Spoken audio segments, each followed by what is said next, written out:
معاشرے نے ایک سگی ماں کو اپنی اولاد کو زہر دینے پر مجبور کر دیا۔ فیصلہ جانے والا ایک شخص جو کہ منڈی بہاؤدین سے تعلق رکھتا ہے، منڈی بہاؤدین سے تعلق رکھنے والا توقیر احمد، جو اپنے بچوں کی 2 وقت کی روٹی کمانے کے لیے محنت مزدوری کے لیے فیصل آباد گیا تھا۔ فیصل آباد جانے کے بعد اس کی بیوی مہوش اس کو پیچھے فون کرتی ہے اور کہتی ہے بجلی کا بل 10,000 آیا، تمہیں کہا تھا پیسے بھجوا دو۔ وابڈا والے میٹر کاٹ کر لے گئے۔ 2 دن سے گھر میں آٹا نہیں ہے، بچے رات بھر گرمی کی وجہ سے سوتے نہیں ہیں، بھوکے ہیں، خالی پیٹ روتے ہیں، گرمی کی وجہ سے چیختے چلاتے ہیں۔ مجھ سے میرے بچوں کی یہ حالت نہیں دیکھی جا رہی۔ دونوں میاں بیوی میں تلخ کلامی ہوتی ہے، جھگڑا ہوتا ہے، اپنے خامند سے لڑتی ہے اور اس کا خامند کہتا ہے کہ مجھے ابھی یہاں پر کوئی مزدوری نہیں ملی، لہٰذا تم ایک کام کرو، کسی سے ادھار پکڑ لو، جیسے ہی کام ملتا ہے میں پیسے بھجوا دوں گا۔ تو مہوش جواب دیتی ہے اب یہاں پہ کوئی ادھار دینے والا نہیں ہے، کوئی ادھار نہیں دے گا۔ تو مہوش کیا کرتی ہے، اپنے 3 جگر کے ٹکڑوں کو، اپنے 3 بیٹوں 7 سالہ سفیان، 5 سالہ سبحان اور 10 سالہ اویس احمد کو گندم میں رکھنے والی گولیاں پانی کے ساتھ کھلا دیتی ہے۔ واللہ یہ کیا عالم ہوگا کہ ایک ماں نے اپنے ہاتھوں سے اپنے 3 بیٹوں کو زہر دے دیا، اور اس کے بعد ان 3 بچوں کو ہسپتال لے جایا گیا۔ ہسپتال لے جانے کے بعد 10 سالہ اویس اس کو طبی امداد دی تو وہ بچ گیا، لیکن سبحان اور سفیان جو 7 سالہ اور 5 سالہ تھے ان کو DHQ ہسپتال میں منتقل کیا گیا۔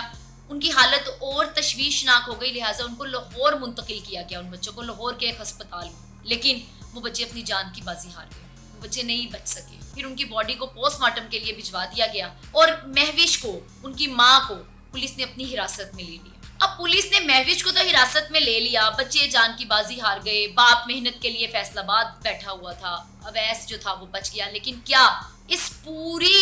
کام کے پیچھے، یہ بچوں کی جانے کے پیچھے کہ صرف ایک ماں کا ہاتھ تھا؟ کیا یہ ماں کی ذمہ داری تھی؟ ماں ذمہ دار ہے اس سارے کیس کی، یا پھر ساتھ والے ہمسائے جو اللہ کی عدالت میں لازمی پیش ہوں گے؟ ہمسایوں کے بھی کچھ حقوق ہیں، یا وہ ساتھ کریانہ سٹور والا جو اپنی مرضی سے قیمت وصول کرتا ہے خرد و نوش اشیاء، خرد و نوش کی روزمرہ کھانے والی چیزوں کی، یا پھر یہ وابڈا والے جن کی وجہ سے ہر مہینے کبھی کوئی بھائی کسی بھائی کو جان لے لیتا ہے، کبھی کوئی خامد اپنی بیوی سے لڑ کر اپنے بچے کو لے کر سائڈ پہ رکھ کر خود کو پٹری کے نیچے رکھ دیتا ہے، یا پھر اس طرح کے کئی واقعات جو اس سال بجلی کے میٹر اور بجلی کے بلوں کی وجہ سے ہو چکے ہیں، یا پھر وہ MNA MP ذمہ دار ہیں اس تمام واقعے کے، جن کو ووٹ چاہیے ہوتا ہے تو لوگوں کے گھروں کے دروازے ضرور کھٹکاتے ہیں، لیکن جب لوگ بھوکے مر رہے ہوتے ہیں نہ جانے وہ کہاں سکون کی نیند سوئے ہوتے ہیں، یا عسکری قیادتیں یا وہ حکمران جو ہمارے سروں پہ مسلط ہیں، یہ تمام لوگ آج تو جواب نہیں دے رہے، یا یہ خود کو جواب دہ نہیں سمجھ رہے،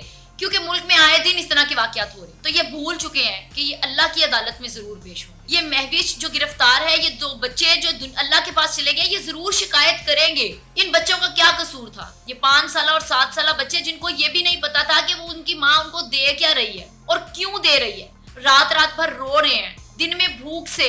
رات میں گرمی سے، وہ بچے کس طرح کا وقت گزار رہے ہیں، خالی پیٹ سو رہے تھے، بلکہ شاید سو ہی نہیں رہے تھے۔ اس تمام واقعے کی ذمہ داری کس کے سر جاتی ہے؟ آج تو میں یہ بھی نہیں کہہ سکتی کہ ان کو انصاف ملے، کیونکہ ان کو انصاف کون دے گا؟ انصاف دینے والی ذات صرف اور صرف اللہ کی ہے، اور اللہ کی طرف ہی نظریں جمائے بیٹھا ہے پورا پاکستان